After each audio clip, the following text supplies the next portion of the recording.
இஸ்லாத்தில் ஒரு ஆண் குழந்தையை எப்படி வளர்க்க வேண்டும்?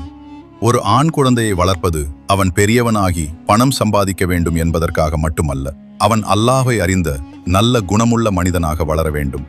1. ஈமானை கற்றுக் கொடுங்கள்.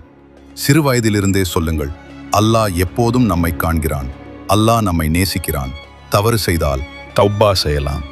நபிகள் நாயகம் ஸல்லல்லாஹு அலைஹி வஸல்லம் அவர்கள் கூறினார்கள், நாணம் என்பது ஈமானின் ஒரு பகுதி.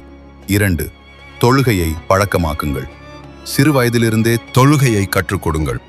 தொழுகை என்பது கடமை மட்டுமல்ல, அது அல்லாஹுடன் பேசும் நேரம் என்பதை புரிய வையுங்கள்.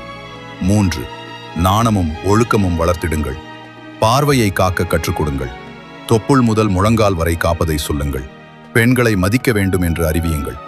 4. பொறுப்புணர்வு வளர்த்திடுங்கள். வீட்டில் சிறிய வேலைகளை கொடுங்கள். குடும்பத்தை கவனிப்பது என்ன என்பதை கற்றுக் கொடுங்கள். ஆண் குழந்தை சிறு வயதிலேயே பொறுப்புடன் நடக்க பழக வேண்டும். 5. வலிமையும் மென்மையும் சமநிலை. ஒரு முஸ்லிம் ஆண் உடல் வலிமையுடன் இருக்க வேண்டும், மன வலிமையுடன் இருக்க வேண்டும். அதே சமயம் தாழ்மையும் நல்ல நடக்கையும் கொண்டிருக்க வேண்டும். 6. பெண்களை மதிக்க கற்றுக் கொடுங்கள். அவனிடம் சொல்லுங்கள், பெண்களை அவமரியாதையாக பார்க்கக்கூடாது, கேலி கிண்டல் செய்யக்கூடாது. பெண்களை மரியாதையுடன் நடத்த வேண்டும். பெண் என்றால் ஒருவரின் அம்மா, சகோதரி, மகள்.